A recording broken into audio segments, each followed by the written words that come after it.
नमस्कार. Fear talks या चॅनलमध्ये आपले सर्वांचे स्वागत आहे. तुम्हाला भयावह डायमेन्शनमध्ये प्रवास करायला आवडेल? जर उत्तर होय आहे तर चला माझ्याबरोबर. तुम्ही आलेला आहात बरोबर ठिकाणी. दर शनिवारी नवीन आणि रोमांचक भयावह अनुभवासाठी आमच्या चॅनलला लाईक, कमेंट आणि सबस्क्राईब करा. चला तर हॉरर डायमेन्शन मध्ये प्रवासाला निघू. नमस्कार. फिअर टॉक्स या चॅनलवर आपणा सर्वांचे स्वागत आहे. आजच्या आपल्या हॉन्टेड डॉलच्या मालिकेतील 15व्या नंबरची बाहुली आहे द डेव्हिल बेबी डॉल. या बाहुलीची उत्पत्ती कशी झाली, त्या बाहुलीमुळे कोणत्या गोष्टी घडल्या याची सविस्तर माहिती, थरार, भय, भयावह किस्से आजच्या भागात आपण जाणून घेणार आहोत. तर तयार आहात ना मग भीतीच्या डायमेन्शन मध्ये जायसाठी? तर चला प्रवेश करूया या भयावह डायमेन्शन. सुरुवातीला थोडासा परिचय करून घेऊ.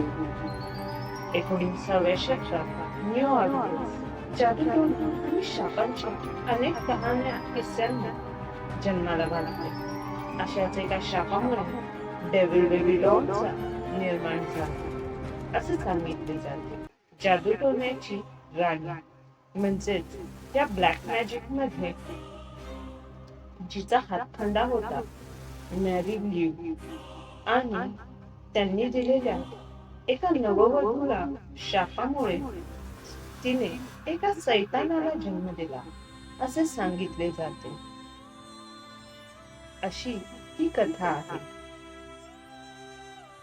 मेरी ल्यू वुडूची राणी न्यू ऑर्लिन्समध्ये एक अद्वितीय व्यक्तिमत्व.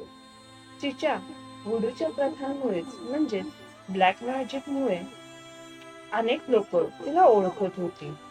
प्रतिष्ठित असल्यामुळे ती अनेकांना प्रभावित करत होती. राजकारण, शहरातील प्रतिष्ठित व्यक्ती आणि अनेक असे मोठे लोक त्यांच्याकडे येत असत. लोकांमध्ये त्यांची चांगलीच दहशत होती. एक दिवशी एक सुंदर नववधू मेरी ल्यूसना भेटायला आली आणि तिच्या पतींनी मेरी ल्यूसवर विश्वास नसल्यामुळे तिचा अपमान केला. तिच्या दुर्दैवाने मेरी ल्यूनी तिला एक शाप दिला.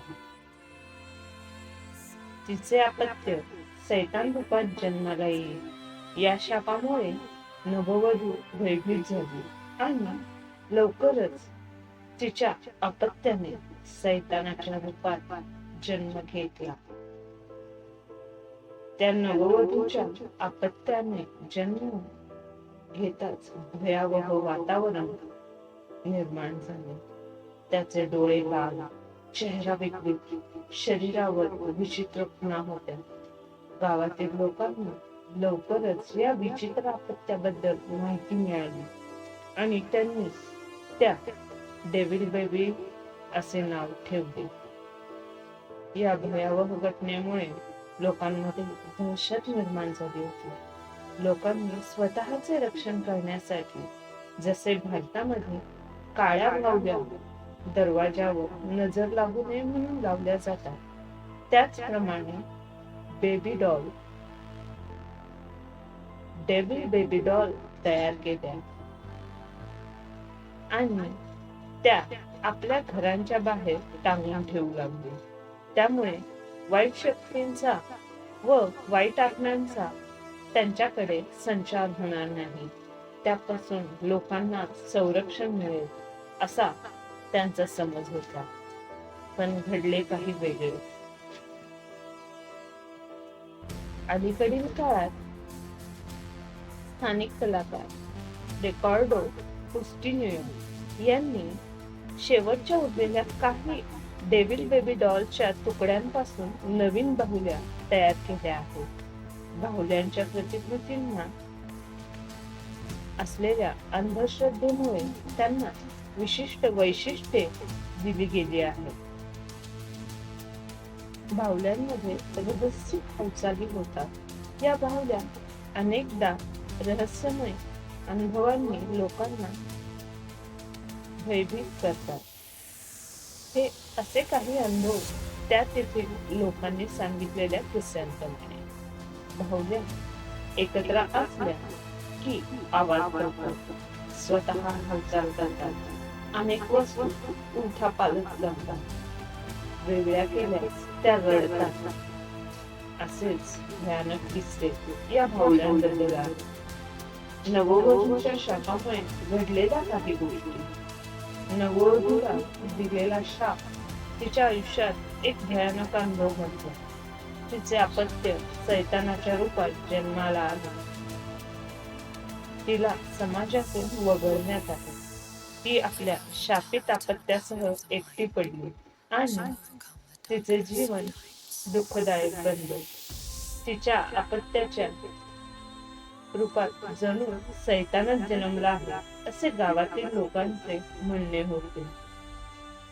या बाहुल्यांच्या अनुभवांमुळे लोकांमध्ये भयाचे वातावरण निर्माण झाले.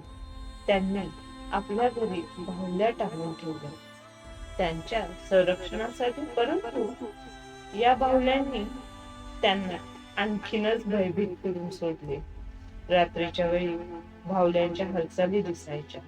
अचानक त्या बाहुल्या रडायला लागायच्या आणि घरातील वस्तू उलथापालथ करायच्या. रक्षणासाठी बांधलेल्या बाहुल्यांमुळे लोक जास्तीच भयभीत झाले होते आणि त्यामुळेच या सर्व बाहुल्यांना डेव्हिल बेबी डॉलची उपमा मिळाली. ही कथा अद्यापही लोकांच्या मनात भीतीमय वातावरण निर्माण करत आहे. न्यू ऑर्लिन्सच्या इतिहासाचा आणि वुडू प्रथांचा हा एक अद्भुत भाग आहे. आपण यापुढे अधिक बाहुल्यांची माहिती घेणारच आहोत. त्यामुळे पिअर टॉक्स या चॅनलला सबस्क्राईब करायला विसरू नका. धन्यवाद.